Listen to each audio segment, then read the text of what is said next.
Continuando, então, o nosso curso de sólidos, nós estamos no capítulo 13, em que a gente está considerando um pouco mais em detalhes a questão das colisões, né? E vamos começar, então, analisando a probabilidade de espalhamento. E nós vamos fazer duas aproximações iniciais para esse tratamento mais simplificado, que é o que o livro apresenta, né? Primeiro, vai ser o espalhamento somente para uma banda, é limitante, né? E apesar de, em tese, né, a gente pode ter um elétron ser espalhado que está num determinado estado, e a gente sabe que os números quânticos que caracterizam o estado é o vetor de onda K de Bloch e o índice da banda, né? Dado o índice da banda e o vetor de onda K, a gente tem a energia do elétron, né? E todas as outras informações, tem a função de onda. Então, se ele está nesse estado NK, caracterizado por esses dois números quânticos NK, ele pode ser espalhado para qualquer estado, N', K', desde que o estado seja desocupado, tá? Mas o tratamento que a gente vai fazer é considerando que ele é espalhado na mesma banda, ou seja, o número quântico N se preserva. Então, eu posso ter uma mudança somente do vetor de onda K. E a segunda aproximação importante é o espalhamento conserva o spin. Então, se o elétron tinha um determinado spin no estado, e aqui a gente não está incluindo isso, inclusive porque quando a gente caracteriza o estado aqui do ponto de vista da teoria de Bloch, a gente nem está levando em conta ainda o spin, né? Teoricamente, eu teria que incluir um outro número quântico aqui, dos dois estados, né? Para cada NK, a gente tem dois elétrons com spins diferentes. Então, eu deveria incluir aqui o número quântico associado à componente Z do spin. E, de novo, ele vai se conservar. E, de novo, essa é uma aproximação, porque existem vários processos de espalhamento que podem acontecer de elétron com os defeitos do sólido, ou um íon que esteja em agitação térmica, então instantaneamente quebrando a simetria ordenada, como a gente falou na aula anterior, né? Que podem modificar o spin do elétron. Por exemplo, se eu tenho um espalhamento por um íon ou por um defeito que tem um momento magnético intrínseco, tá? Então, o spin pode ser sim alterado, mas a gente não vai levar em consideração aqui, então, esses dois aspectos. Então, basicamente, o que a gente está dizendo com essas duas aproximações, ou o que o livro está querendo dizer, é que o processo de espalhamento é basicamente um processo em que eu vou pegar o elétron que tem um determinado vetor de onda K e levar para um outro vetor de onda K dentro da mesma banda e sem modificar o spin.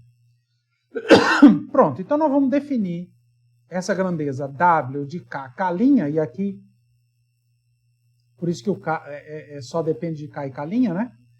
E essa grandeza W de K e K' é de tal forma que esse produto aqui, ou seja, W de K, K' dt, ou seja, por unidade de tempo, e por unidade de volume no espaço K, né, que é dK' sobre 2π ao cubo, isso aqui representa a probabilidade de que um elétron no estado K seja espalhado por um elétron contido no volume dK' em torno de K'. Então, o elétron ele tem um vetor de onda inicial K, ele é espalhado para dK'. Qual é a probabilidade desse processo acontecer por unidade de tempo? É esse produto aqui, tá? Então,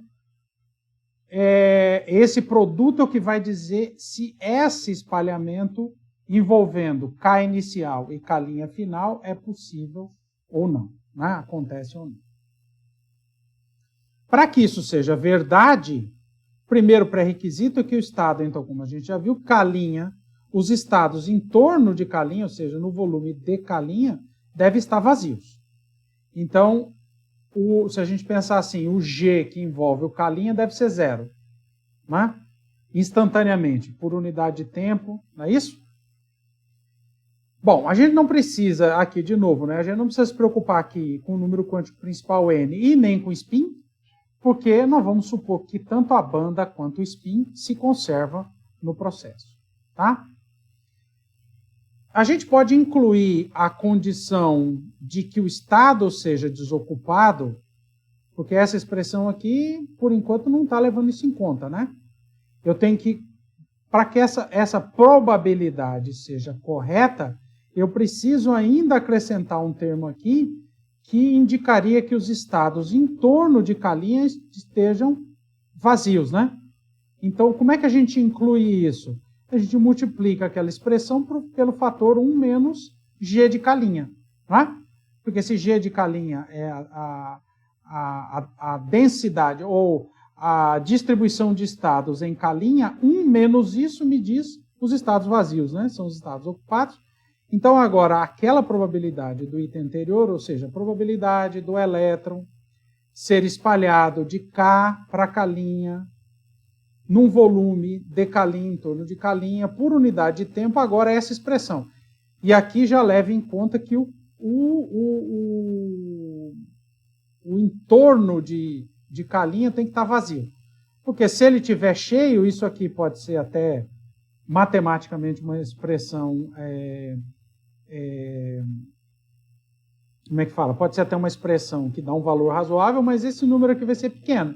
Então, se a maior parte dos estados em torno de G' estiverem ocupados, essa probabilidade, esse 1 menos G, isso aqui vai ser muito próximo de 1, isso vai ser próximo de 0. Né? Então, a gente tem a probabilidade desse fenômeno acontecer igual a 0. Se a gente divide por dt, a gente tem a probabilidade por unidade de tempo do elétron ser espalhado, de K para K'. E se a gente integra sobre todos os possíveis estados K', a gente vai ter a probabilidade total por unidade de tempo do elétron ser espalhado numa colisão em K. Aí agora o elétron tem um certo vetor de onda K. Qual é a probabilidade dele ser espalhado por unidade de tempo? Para qualquer lado. É a integral disso em todos os K', né? Mas isso é exatamente, qual é a probabilidade dele ser espalhado? É exatamente 1 sobre tal. Então a gente acabou de deduzir uma expressão ou uma relação interessante sobre aquela grandeza que era meio, lá desde o modelo de Drude, era uma grandeza meio empírica, né? Tem uma probabilidade, né, dele ser espalhado. Agora a gente tem alguma coisa um pouco mais concreta, né? Tá certo? Tem alguma coisa um pouco mais próximo do entendimento que envolve o mecanismo propriamente dito. Apesar de aqui a gente ainda não sabe qual é a cara do W de K', né? Mas pelo menos a gente já vê aqui uma coisa importante, que é a dependência dessa probabilidade com o G, né? Que é uma coisa que a gente falou na aula passada. A forma explícita de W de K' pode ser bastante complexa, e aí vai depender do tipo de colisão, né? E do centro espalhador ou do tipo de colisão envolvida, ou em outras palavras, quem é o átomo íon, o defeito espalhador, e quais são as condições de espalhamento, como é que esse elétron, que tem um determinado, ou exportador de carga, né? Porque pode ser buraco também, que tenha um certo vetor de onda K, está sendo espalhado por esse defeito ali por unidade de tempo. Tá? Mas isso a gente vai ver e aqui, obviamente, a gente abreviou que G de K aqui é o G de RKT, só para deixar claro aqui a dependência explícita em K, ou em K', né, nessa integral. Tá? Na próxima aula, a gente vai ver um pouquinho mais sobre a relação da colisão com o G para tentar chegar em alguma coisa um pouco mais explícita sobre o W, tá? Mas vou parar por aqui, porque esse aí vai ser curtinho, essa aula, mas o próximo tema, como é um pouco mais comprido, a gente faz uma aula especial, tá bom? Então, vamos encerrando por aqui e obrigado, pessoal.